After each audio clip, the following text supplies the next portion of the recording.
Hello besties, welcome back to the channel, and yes, another energy drink because March was a lot and looks like April following the same path. My emotions right now are everywhere, not gonna lie.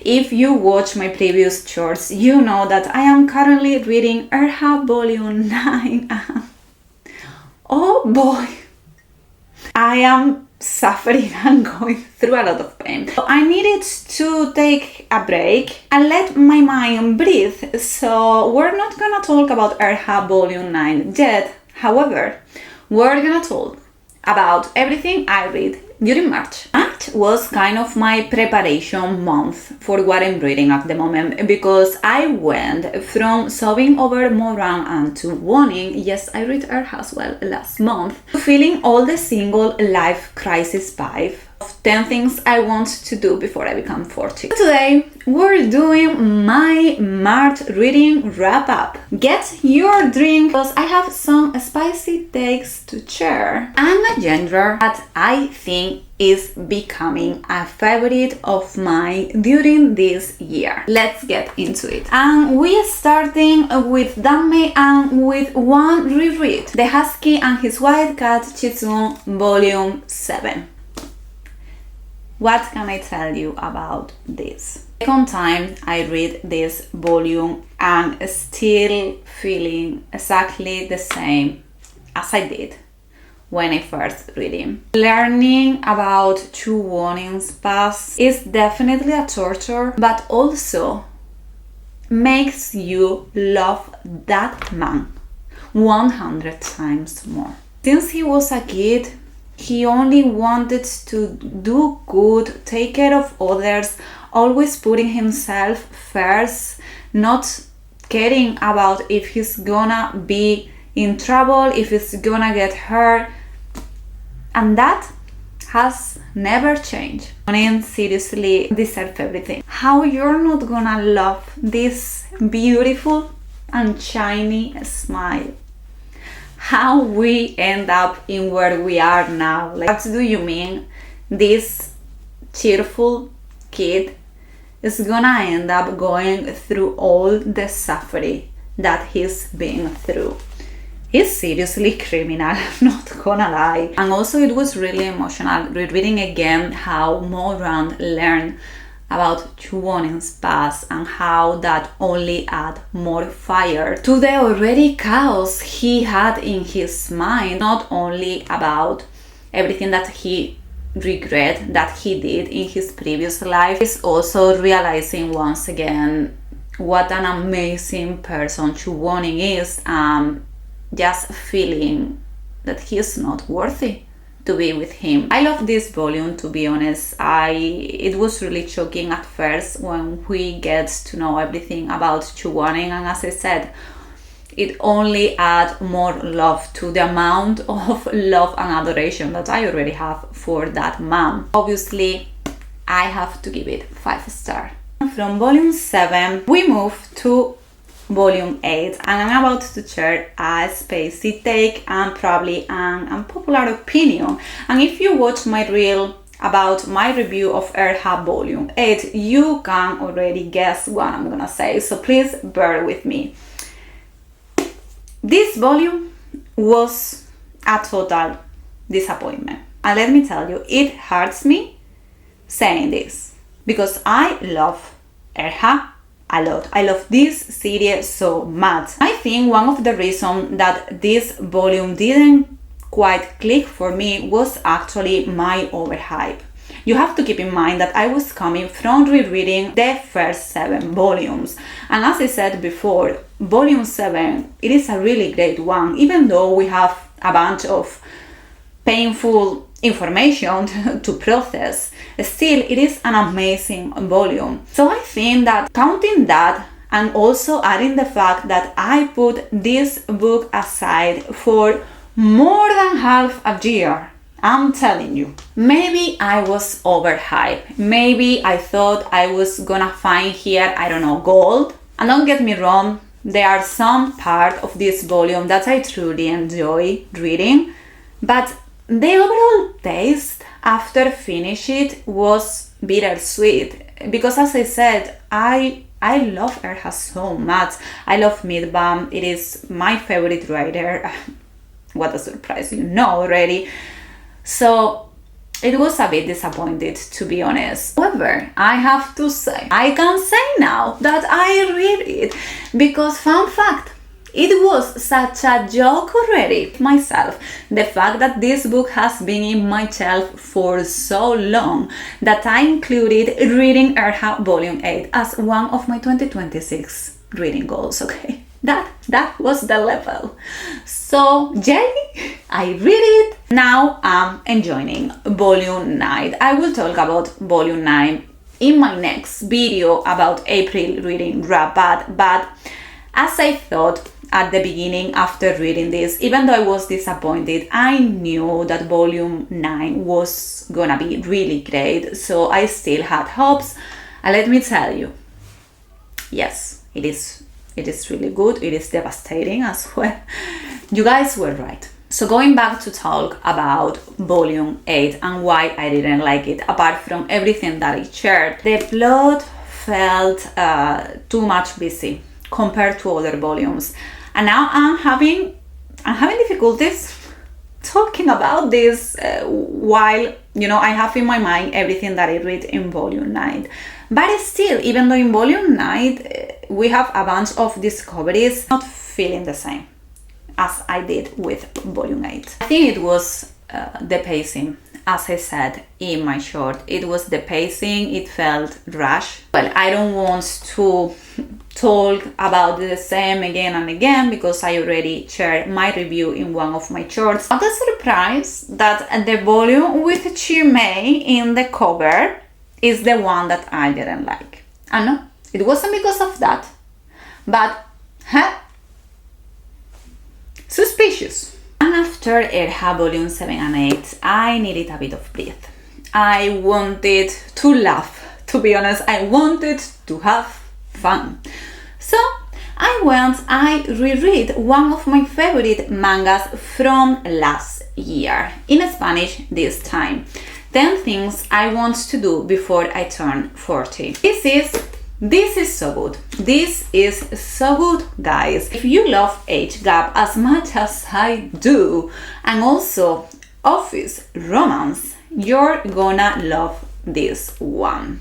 This is the perfect salary man BL for you to enjoy one evening, chill, and just have some fun. It's pretty fun to see our main character discovering and living and enjoying little things in life for the first time. Also, my babies, we have here another example in where the older one is the bottom, so extra points.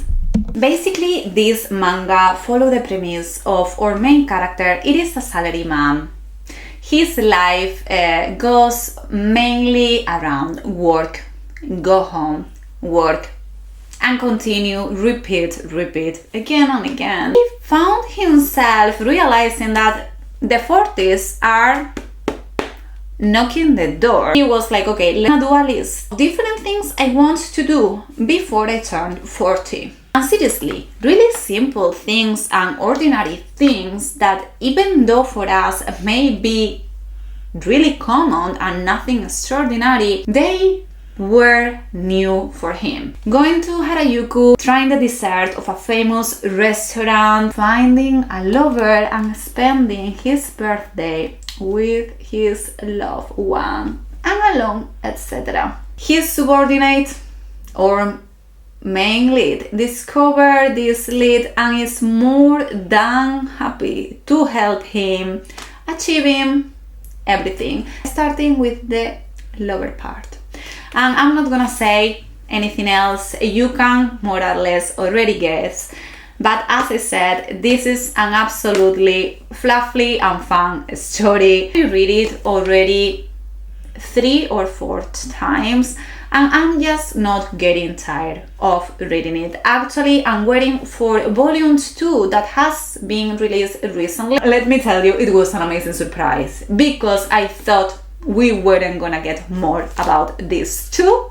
So you will see me talking about that one in the future for sure. And obviously 5 stars. We're moving to fan translations. As you can see, I couldn't read as much as I wish during March. This month has been chaotic in real life, but still, obviously, every time that I have time, or even if I have to put an all-nighter, I make sure that I spend some time reading. And let me tell you, the ones that I'm gonna share with you were great discoveries. Moving from the historical Danmei and the salary man BL to modern Danmei, which is a genre that, to be honest, looks like I'm craving a lot during this year. So please, if you have great recommendations for modern Danmei, leave it in the comments, because I want to read way more modern Danmei during this year. Trust you. Starting here with something that I didn't know I needed to read back then. It is, as I said, a modern Danmei, omegaverse, with my favorite trope, 𝘏𝘢𝘏𝘏.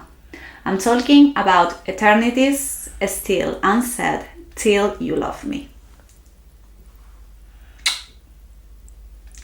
I tend to prefer older couples, okay? Here, for a long period, our main characters are gonna be young, and it's not usually my cup of tea, but it is so much worth it.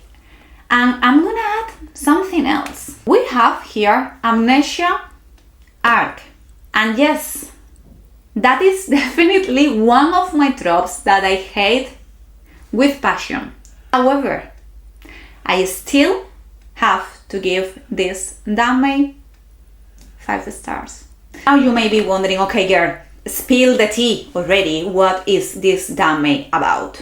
Let me give you a little summary. Story follows Lin Jinfang and Chu Si. Please, as always, forgive my pronunciation, because I'm pretty sure this is not how you pronounce their name. It's a story about two powerful alphas that share a past, a really deep past. The past seriously follows a slow burn emotional connection. This Danmei is less about toxic red flags, as I usually love, and more about devotion. A devotion that spans lifetimes. And here, not only we're gonna find 𝘏𝘏𝘏, which is a trope I love, and okay, amnesia arc, we have a powerful couple here as well. If you know, you know. That is something that I love with all my cells in my body. So it is a Danmei that is not only about the romance, it goes through different topics, it feels heartbreaking sometimes, but so beautiful. Deals with trauma and memory. And I'm not gonna lie, I just love them so much. Like, from the moment we got to meet them when they were younger till then in the future or present, with them being adults and high-rank militaries, one of them being a doctor in the military. It's just great. Also here you're gonna find a couple has completely different personality. We have our typical more extroverted one, and then our shy or maybe more reserved one. And obviously they fit together perfectly. Even though sometimes I was like, gosh, please kiss already. You know, when that moment happened, was just so beautiful that it was worthy all the waiting, to be honest. If you're looking for some modern Danmei, I totally would recommend this one. Like, I heard about it and I knew that people love it. It's kind of hype, but as hype as I am with Terror Metamorphosis, please God, be good. But still, it was an amazing surprise, not gonna lie. It's you have to read it, add it to your TBR, and then you let me know. And also, if you read it, please leave it in the comment and tell me what you thought about this Danmei. From our alpha couple, we're moving to my last read of March, which was another mother Danmei, and in this case it feels like a indie Danmei, to be honest, because it's not that well known, it's not that long, it is pretty short, extra points there, but also it is kind of poetic. I'm talking about Reply to Keats. I'm saying it's kind of poetic because actually this Danmei is also known as a letter from Keanu Reeves. I mean, just for the title you will be like, what? Okay, my dog is snoring here, so this Danmei used that title as well because it used poetry and classical music as the background for telling this story. If I have to point out something is that, first of all, this Danmei was really beautiful written and also really atmospheric, let's say. So it is really character driven.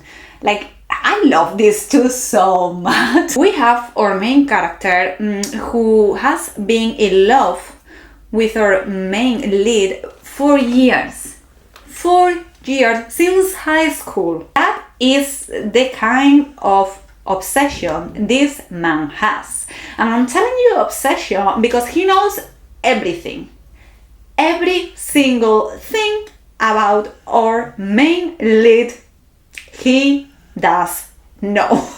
So, a bit of a stalker here.